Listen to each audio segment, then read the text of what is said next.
Molt bon dia, Víctor Calderón. Molt bon dia, Pedro Vicente del Roble. Què, com estàs? Aquí estem, bufacanyes, una setmana més, Sí. a parlar de còmics. Has llegit molts de còmics aquesta setmana? Sí, aquest cap de setmana he aprofitat i he llegit bastant. Què has llegit, ja que estem? He llegit... mira, en parlarem. parlarem. D'aquí una estona en parlarem, En de diverses de les lectures. Primer anem a fer unes poques de notícies, no?, que hem vist que hi ha per aquí. Mira, una que la direm, però tampoc parlarem gaire, que és que ECC i la Universitat d'Alcalà afirmen la creació d'una càtedra d'investigació i cultura del còmic, que és el vicerrector d'investigació de la Transferència de la Universitat d'Alcalà, toma ja, Javier de la Mata i Beni Vázquez, director general d'ECC Ediciones, han firmat un conveni per la creació d'una càtedra nova, que és això, que investigar i la cultura del còmic i segurament... Interessant. Coses necessàries, que s'inverteixi una mica en el còmic i a veure si es van animant altres... Si tinguéssim carrera ens apuntaríem, però no és el cas. No és el cas. No és el cas. Bueno, tu què Bueno, tenim una mala notícia. Bueno, sí, de novetats aquesta setmana, bueno, aquest cap de setmana passat s'ha informat que el mític il·lustrador i dibuixant de còmics Carlos Pacheco té ELA, que és aquesta malaltia. Té 59 anys, si no vaig equivocat. 59. O 60, sí. Esclerosi lateral amotròfica, m'ho he apuntat. Sí. I res, des d'aquí tots els nostres ànims i bones forces positives, no? Sí. És un dibuixant que ha treballat per mercat americà, sobretot, Marvel i DC, i va ser dels primers dibuixants que va anar a treballar, que va col·laborar amb Marvel i va obrir la porta també perquè molts altres dibuixants espanyols poguessin treballar també pel mercat americà, sí que sempre serà recordat i encara recordem. Sí, i a més que ha dibuixat Quatre Fantásticos, Lobezno, si no vaig equivocat. Sí. Bueno, un munt. De DC no controlo gaire el que ha fet. Però... Sí, alguna coseta, però sí que és veritat que ha treballat més amb Marvel i Arrowsmith també, que és molt xula aquesta sèrie. Així que des d'aquí li enviem les nostres forces. També dic que segurament ha sigut inspiració per molts dibuixants, perquè ara et poses a mirar o escoltes altres programes de còmics com els de Ràdio 3 i tal, i tots els dibuixants espanyols que hi ha, que treballen per Marvel, DC, és una bogeria.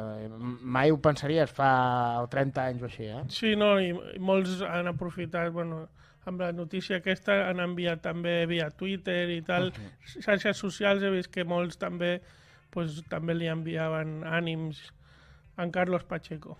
Molt bé, doncs vinga, anem a ficar-nos més contents. Sí, comentem alguna novetat editorial que ha sortit aquests dies. Sí, mira, jo una que la tinc guardada allà al Pipa Còmics, que me la té guardada l'Albert, i... és primordial, és d'Estiberri, Es tindrem que parlar un dia amb ells, perquè els Estiberri fan coses molt xules. Doncs sí. I és d'un dels meus ídols, dels meus guionistes preferits, el Jeff Lemire, que té l'especialitat de sempre fer mons post-apocalíptics i futurs distòpics i treballar en ells. I aquest primordial representa que passa el 28 de maig del 59, representa que els Estats Units llencen l'últim coet a l'espai i els seus passatgers, que era un macaco, li passen coses. Un mico i un gos, crec que és, no? I després també el tema de la Laika, la perra que lanzó la URSS, no? Que en la vida real el gos no va arribar a sobreviure més enllà de passar a la Terra perquè va morir ofegat de calor. Sí. Aquí, ja veurem... Què hagués passat si no haguessin mort aquests dos? I a partir d'aquí, pues, venga, a soñar. Té bona pinta. Està bé perquè és un tomo, un volum autoconclusiu. Sí. Dibuixa l'Andrea Sorrentino, que té un estil així molt... una mica... és un traç una mica lliure, no gaire clàssic, una mica com el McCain era? Sí, així una mica dispers, que a mi sempre em mola més el rotllo més clàssic, però per aquestes obres... Però és un clàssic. Sí, a mi me mola el clàssic. Per aquestes obres així més de paranoies i coses així més de misteris i tal, crec que pot encaixar millor aquest estil menys clàssic. Doncs primordial, Estiberri, i no sé a quin preu està, però mira, 19 euros, o sigui que jo el recomano. Jeff Lemire és disfrute assegurado. Un altre que també arriba un dia d'aquests és aquesta biografia de Bela Lugosi, que té una pinta genial. Sí, també són 19 eurets. Sí, aquí a Espanya s'edita per Desfiladero Ediciones, a França crec que estava editat per Humanoides Associés, que és aquesta editorial mítica que va començar Moebius. I res, aquest Bela Lugosi és la biografia del mític actor que es va pensar en algun moment que era Dràcula. Que és Dràcula, el millor Dràcula televisiu, segurament. De tan dolent que és bo. Sí, tal qual. La gent no ho entengui. I res, jo tinc curiositat per saber com va anar la seva vida, perquè realment en sé poc, però és un d'aquests personatges històrics que m'interessa conèixer. Sí, surt el 29 de setembre i res, jo crec que deu estar molt bé aquest còmic, L'autor és Koren Shadmi. Sí. I farem una ullada. Farem una ullada i investigarem més. Jo, quan veig Lugosi, em ve a la memòria el gag de Muchachada Nui de Bela Lugosi. Comença és que està molt bé, està molt bé. Bien. Julián López ho clava allà. Més novetats de les teves. Sí, ara aquesta setmana passada ha sortit el Cuatro Fantásticos Círculo Cerrado, de Alex Ross. És un tomo autoconclusiu. No són gaires pàgines, però és un format gran i per la il·lustració de l'Àlex Ross, que normalment és un bon portadista de Marvel, doncs ha fet aquesta història dels Cuatro Fantásticos. És una història basant-se en altres històries clàssiques de Stan Lee i Jack Kirby, i la il·lustració i el colorejat són una passada, recorda molt a Jack Kirby, però amb aquest to més realista que fa servir l'Àlex Ross. I encara no l'he llegit, però molt bona pinta. El tens ja. Sí, a la pila de lectura, i l'agafarem aviat per llegir-lo. Doncs jo tinc una que ja ha sortit, que és el tercer de Reckless, que tenim aquí dos exemplars, l'1 i el 2. Mostra-los, Víctor. Ed Brubaker i Sam Phillips. Dos dels meus, si estan el Jeff Lemire i el Justin Nguyen quan treballen junts, doncs aquests són els altres dos que m'agraden quan treballen junts. Hem de dir que són còmics d'històries autoconclusives del nostre amic Reckless, que és un noi que viu per sobre de la llei. Seria com perquè sigui jugador de Dragones y Mazmorras caótico bueno, que si ha de fer el bé i ha de fer coses oscures, farà les coses oscures per aconseguir un bé. Sí. I bé, ja han tret la tercera entrega d'aquestes històries autoconclusives d'en Reckless, que es diu... Realment es pot començar a llegir des d'aquesta tercera entrega. Realment són històries sueltes que tampoc cal... Sí, perquè la primera podria ser un còmic perfectament autoconclusiu, però després són aventures sueltes d'aquest noi Ross, Reckless, i molt recomanables. Destruir tots els monstruos era aquest tercer número, i el que més em va agradar va ser el segon. El primer era una mica rebuscat, el segon era com més de pel·lis molt... de pel·lis molt fosques, però que sempre hi ha com un bri d'esperança, però bueno, era coses molt xungues, la veritat. Guai. A veure què tal estàs. El duo Brubaker-Phillips no falla mai, ja ho sabeu. Ja ho sabeu. Un dia farem un monogràfic. Sí. De molts. I també volies comentar que el Thor de Jason Aaron... Exacte. Setè tomaco de la col·lecció Marvel No Deluxe, que a mi em va de conya, perquè són totes les grapes que després es fan en premiers i després es fan altres, però al final es van recopilant, que és un dels arcs més llargs que es va fer. Sí, crec que, no sé si són 8 o 9 volums, el que seran, o sigui que aquest setè ja ha de ser dels últims. Ja, perquè ja és el camino a la Guerra de los Reinos, suposo que encara no deu arribar. La Guerra de los Reinos ja és un evento que diuen de Marvel que ja està fet, però bueno, els que estem fent la col·lecció Marvel Now Deluxe, pues ara ja podrem encetar perquè s'està liando muy parda. Arribarà aviat. En Asgard. Bueno, cal recordar que aquest Thor de Jason Aaron, més o menys, a l'última pel·lícula de Thor, s'ha basat una mica, molt de lluny, en aquestes històries de Jason Aaron. Sí, sobretot en el primer tomo, que és el Carnicero de Dioses, i una mica dels altres 2, 3, 4, que surt la... gaire, no? No, però bueno, és una adaptació que la idea està ben adaptada, no cal que sigui exacta a tots els còmics, perquè si no, no acabarien mai les pel·lis Marvel, però el tractament que fan al personatge de Thor, a mi especialment no m'agrada. A mi el Thor que més m'agrada de totes les pel·lis és el que surt en Infinity War, que és un Thor que sí que fa alguna broma, però és un tio que està aplastat per tota la desgràcia que porta a sobre perquè li han passat moltes coses. A mi el Taika Waititi aquest em cau molt bé i molt simpàtic. A mi això és un altre tema, a mi també em mola que t'hi cagues. Però guai, en tot cas recomanem abans els còmics que la pel·lícula. Sobretot, si voleu, si veieu, home, són 7, costen 35 euros cada un, és una passada de car. Agafeu-vos el primer, que dibuix superrealista a vegades, molt guapo, i la història que ha fet, Jason Aaron aquí fa molt bé, perquè suposo que a ell li agrada molt la ciència-ficció, perquè ja ho he vist en altres còmics, i fa una cosa que tu dius, bueno, esto és de dioses, això és fantasia, més que ciència-ficció, però fa 3 línies temporals que es van enfilant fins que s'acaben ajuntant, i això és una feina molt difícil, jo crec, i està molt ben fet i que encaixa tot perfecte, i és molt difícil. I per això el primer el recomano, el Carnicero de Dioses, que no vegis, però sobretot ara per seguir la història, que jo el tinc guardat ja. Genial. I per acabar aquesta secció de novetats editorials, jo volia recomanar aquest Olot del doctor Alderete, que aquest sí que se li ha de dedicar una estona més, perquè és una edició molt xula que ha fet Outsider Editorial, que és una editorial que edita indie i underground, bàsicament, tot molt ben trobat i molt ben curat. I aquesta edició d'Olot és en català i en castellà. Han fet 2 edicions diferents. El doctor Alderete, l'autor, és argentí, viu a Mèxic des de fa molts anys i és il·lustrador i ha fet cartells de concerts, ha fet també portades de discos i tal, i ha il·lustrat algun llibre, però penso que aquest és el seu primer còmic. I la gràcia és que és a Olot.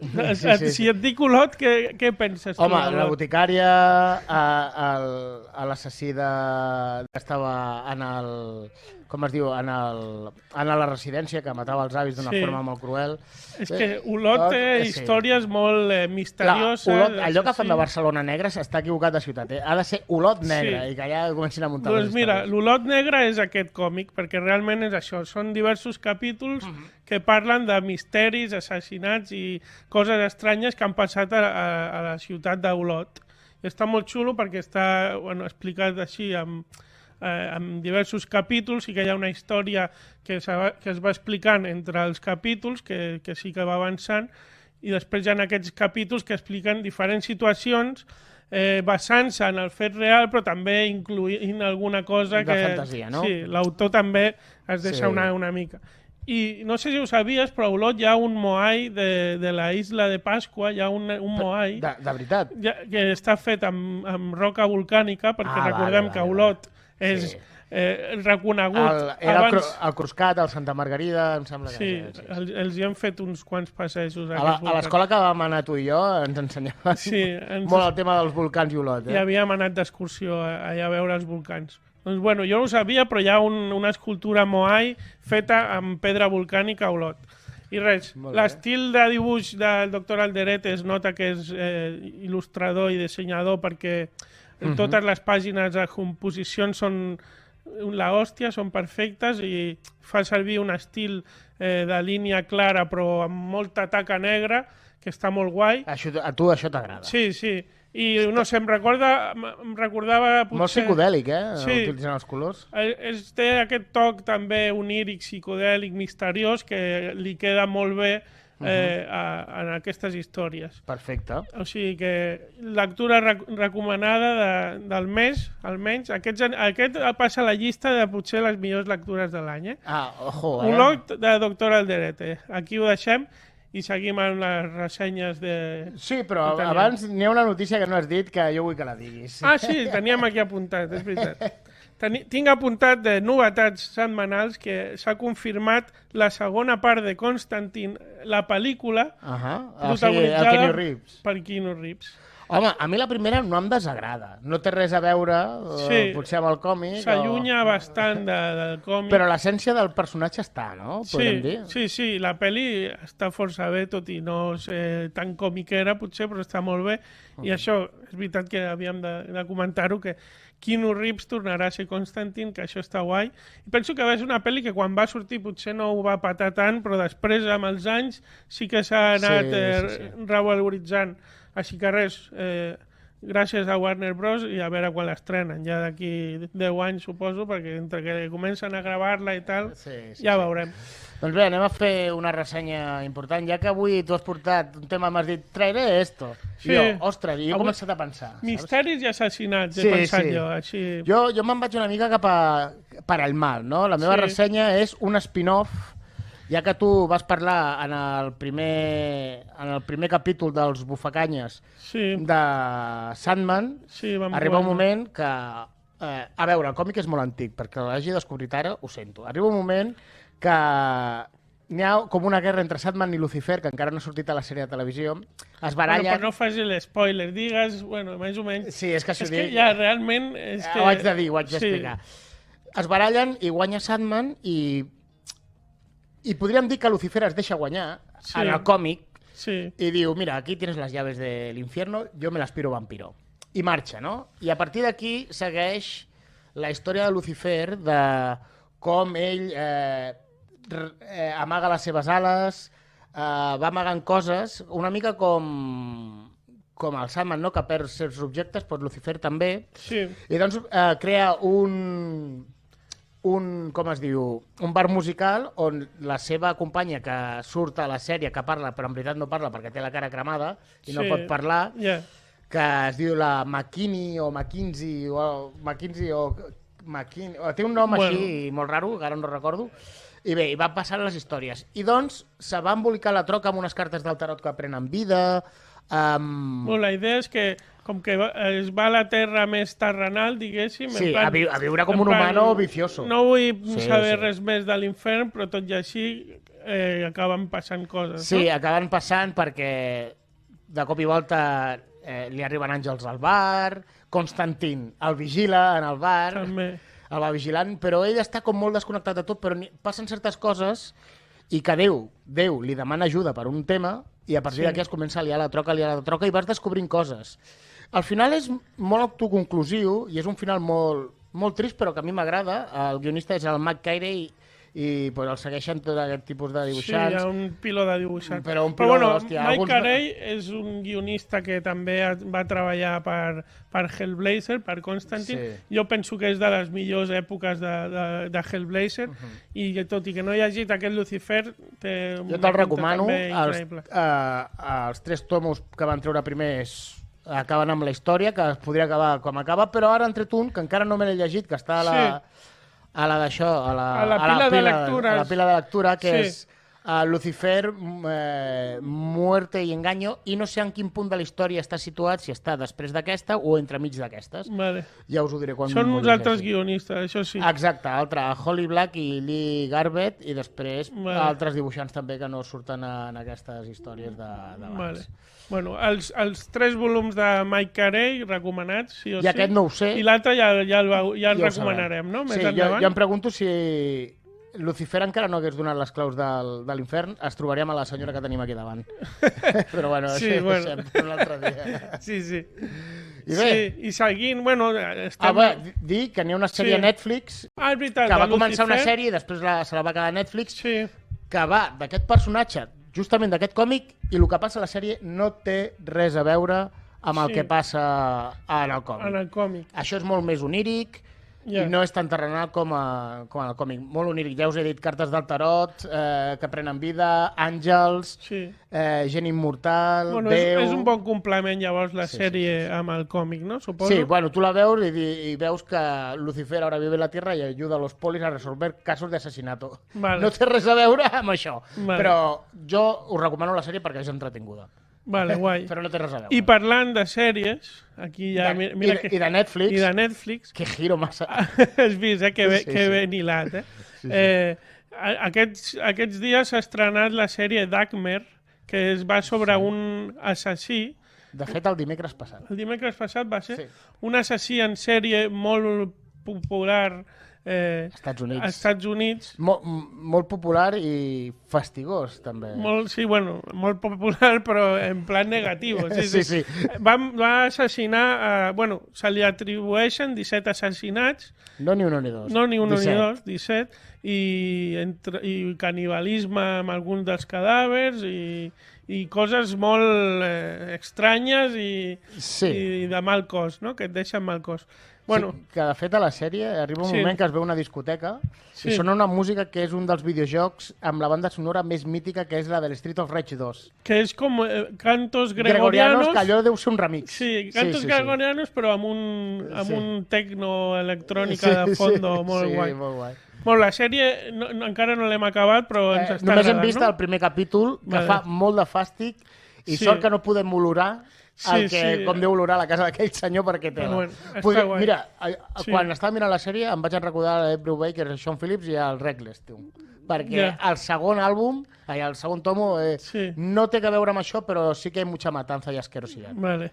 Sí, ens agrada el rotllo de gènere negre i assassinats. Sí, avui estem molt així, sí. Bueno, doncs a partir de la sèrie de Dagmer, jo volia recomanar aquest Mi amigo Dagmer, que aquest és un còmic que va sortir ja fa uns anys.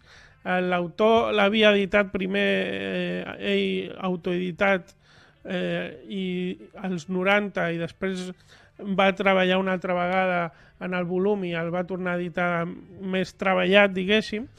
I l'autor és un dibuixant underground que té un estil molt underground, molt caricaturesc, amb uns traços així més... Molt perquè la gent es faci la idea com la sèrie de dibuixos Big Mouth, semblant. Sí, un rotllo, bueno, molt indie underground que, no sé, pot recordar, fantagràfics o editorials així més undergrounds, no?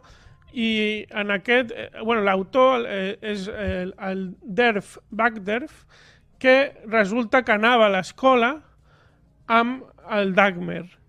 Això és brutal perquè, clar, estem veient ara la sèrie, però hi havia el xaval, el Dagmer aquest, abans de ser un assassí en sèrie, havia anat a l'escola, no? I aquí en aquest còmic, l'autor, que ja us dic, havia anat a l'escola amb ell, doncs explica les peripècies que havia viscut amb en Dagmer quan eren xavals i quan anaven al col·le, no? I que, tot i semblar un nen normal, sí que és veritat que ja feia coses rares que no eren molt normals. No, que ja estaven una mica... Bueno, la infància d'un assassí en sèrie, ja us podeu imaginar. No, però està bé, perquè segurament hi posarà en alguns moments més pa que formatge, però et dona una idea de com una persona que és de la teva vora pot acabar sent un monstre, com ha sigut el cas de Jeff Dagmer. Sí. En el còmic s'explica molt bé, això, que tenia una infància així. Explica que els seus pares s'havien separat i ell no ho havia viscut molt bé, que havia patit també l'abandonament de la seva família, i també això et mostra una mica com començava a disseccionar animals i insectes a la seva caseta del bosc. O sigui, ja no arriba a explicar, el còmic no arriba a explicar ja quan està convertit ja en aquest assassí que ja tothom coneix, però sí que t'explica tota la prèvia. La preqüela, això és la preqüela. Que també et dic que també és un bon complement, si us agrada la sèrie i aquestes històries d'assassins i tal, està bé. No ho fa en plan morbós, sinó que realment quan acabes la lectura et quedes amb cos de, hòstia, de reflexionar-hi, no? I de, hòstia... per què la gent acaba tan malament, no? Que assassinant i tal. Sí. I que, deixa una mica de mal cos, s'ha d'avisar, igual que la sèrie, que quedes amb el cul tort, però penso que és una lectura molt interessant, editat per Estiberri, blanc i negre, dibuix underground així caricaturesc, i val, crec que a 18 euros el volum, o sigui que està molt bé també. Mira, amb Estiberri tindrem que parlar un dia perquè fan edicions molt xules. Doncs sí. I això, el volum està guai. Ja us dic, hi ha algunes escenes de dissecció d'animals, de peixos, de cadàvers. Sí. Però està guai. Ja et dic, com a complement de la sèrie Xulo. Doncs bé, em sembla, Víctor, que per avui ja ho tenim. Ha quedat molt noir amb les novetats de Regles, el tercer, després Lucifer, un poc de màgia negra i després tu la pura realitat amb Olot i mi amigo Dagmer. Molt bé. Pues res, bufacanyes, fins la setmana vinent. Avui ha estat ràpid, però la setmana vinent no diem res per si de cas. Potser tenim alguna convidada, ja veurem. Sí, no direm res més per si se trunca, si no a l'altra setmana. Sí, millor, ja veurem. Acabem amb una recomanació, que és que heu d'anar al restaurant Can Guix d'Olot, que es menja molt bé i molt barat. Allà és quan vas a tocar amb els Tiger i... Sí, allà... Doncs res, tots els dimarts a 2:15, els Bufacanyes a Mataró Ràdio. I després ja ens trobareu per diferents plataformes com YouTube i Spotify. Així que fins la setmana que ve. Vinga, adéu, Bufacanyes. Adéu.